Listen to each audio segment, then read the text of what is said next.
በመጀመሪያ እዚሁ ላይ የማስቀምጥላችሁን ሊንክ እዚች ጋር ያለችዋን አንዴ ጫን ብላችሁ ትገባላችሁ። ከዛ በቀጥታ ወደ አፕሊኬሽኑ ይዟችሁ ይሄዳል።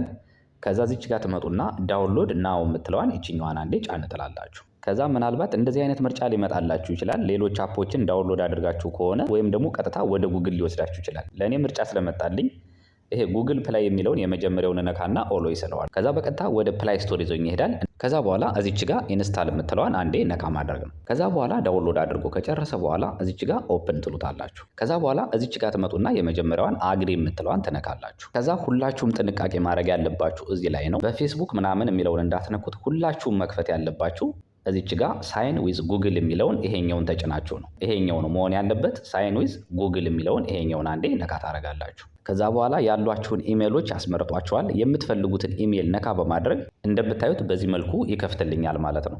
ከዛ በኋላ እዚህ ጋር ከደረሳችሁ በኋላ ወንድ ከሆናችሁ ሜል የሚለውን፣ ሴት ከሆናችሁ ደግሞ ፊሜል የሚለውን ትመርጣላችሁ። እኔ ለምሳሌ አሁን ወንድ ስለሆንኩኝ እዚች ጋር ሜል የሚለውን እመርጣለሁ። ይሄን ስትመርጡት እንደምታዩት ደመቅ ይላል። ይሄኛውን ስትመርጡት ደግሞ እንደምታዩት ይሄኛው ደመቅ ይላል።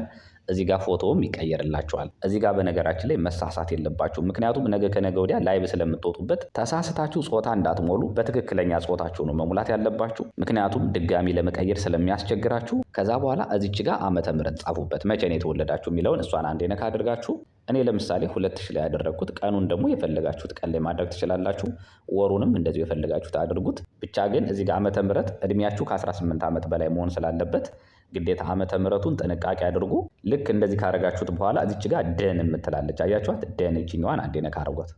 እዚህ ጋርም እንደምታዩት ስሙ ሌላ ነው የሚለው። እናንተ በፈለጋችሁት ስም መስጠት ትችላላችሁ። እዚህ ጋር ስም እንዲሆን የምትፈልጉትን የራሳችሁን መጠሪያ ስም እዚህ ጋር መጻፍ ትችላላችሁ። ነካ ታደርጉትና እዚህ ጋር ይሄን ትሰርዙትና እንደምታዩት ለምሳሌ እኔ ዲማን አልኩት። ከዛ ይሄንንም እነዚህንም ጾታውን ቼክ አደረኩና እርግጠኛ ከሆንኩ በኋላ እዚች ጋር መጣና ኔክስት የምትለዋን እቺን አንዴ ነካ አረጋታለሁ። እዚህ ጋር እንደምታዩት የጥንቃቄ መልእክት ያመጣላችኋል። ጾታውን ወንድ ብላችሁ ስለሞላችሁት እርግጠኛ መሆናችሁን አረጋግጡልኝ ይላል። ስለዚህ እኔ ትክክል ስለሆንኩኝ ደን እለዋለሁ።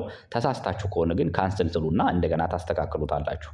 ከዛ በኋላ እነዚህን ሰዎች እንደዚህ በዝርዝር ያመጡላችኋል። ይሄ ለእናንተ ምንም ስለማይጠቅማችሁ እዚች ጋር ስኪፕ የምትላለች እቺን ስኪፕ የምትለዋን አንዴ ነካ አድርጓት። ከዛ በኋላ ልክ እንደዚህ ነው የሚያስገባችሁ። ምናልባት የሆነ ሰው ቤት ላይ ያስገባችሁ ይችላል። ለምሳሌ እኔ እዚህ ቤት ካስገባኝ ምን አደርጋለሁ መሰላችሁ? እዚች ጋር ኤክስ ምልክት አለች ላይ አናት ላይ እሷን ኤክሷን አንዴ ነካ አደርጋለሁ። ከዛ በኋላ ይችኛዋን መነካት እዚች ጋር ያለችዋን ይችኛዋን ነካ አደርጋትና እወጣለሁ ማለት ነው። ከዛ በኋላ እንደዚህ አይነት ማስታወቂያ ካመጣላችሁ እዚች ጋር ኤክስ ምልክት አለች አያችኋት? እዚች ጋር በትንሹ ደብዘዝ ብላ ኤክስ ምልክት አለች። ኤክሷን ንኳት። ከዛ በኋላ ምንድነው የምታደርጉት? እዚች ጋር 5 ነገሮች አሉ። ይሄ የመጀመሪያው የገቡ ሰዎችን ላይቭ ላይ ያሉ ሰዎችን የምታዩበት ነው። ትልቁን ስራ የምትሰሩት ግን እዚህ ውስጥ ነው። እዚህ በኋላ እኔን እንዴት እንደምታገኙኝ ላሳያችሁ። እዚህ የመጀመሪያው ላይቭ የምትለዋ ላይ የመጀመሪያዋን አንዴ ነካ እናድርጋት። ከዛ በኋላ የሰርች ቦታው ላይ እዚች ጋር የሰርች ቦታ አለች አይደለ?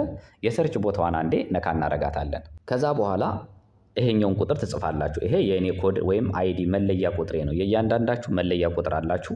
አሁን የምትጽፉት የኔን አይዲ ነው 69 19 78 19 አያችሁ 69 19 78 19 ብላችሁ ከጻፋችሁ በኋላ እዚች ጋር ሰርች የምትለዋን መንካት። ሰርች የምትለዋን ስትነኳት እንደምታዩት እዚች ጋር ኢትዮፋም ብሎ እንደዚህ ይመጣላችኋል ማለት ነው።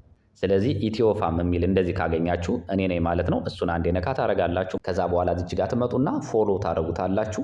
ላይቭ ላይ ከሆንኩኝ ደግሞ እዚች ጋር ኢንተር ሩም የሚል ይመጣላችኋል። እዚች ጋር ያለችዋን ተጭናችሁ ቀጥታ እኔ ወዳለሁበት መምጣት ትችላላችሁ ማለት ነው። ወይም ደግሞ ፎሎ ካደረጋችሁኝ በኋላ በቀጥታ ከዚህ ወደ ኋላ ባክ ትሉትና እዚህ ጋር ትመጡና ፎሎ የሚለውን አንዴ ነካ ታረጋላችሁ።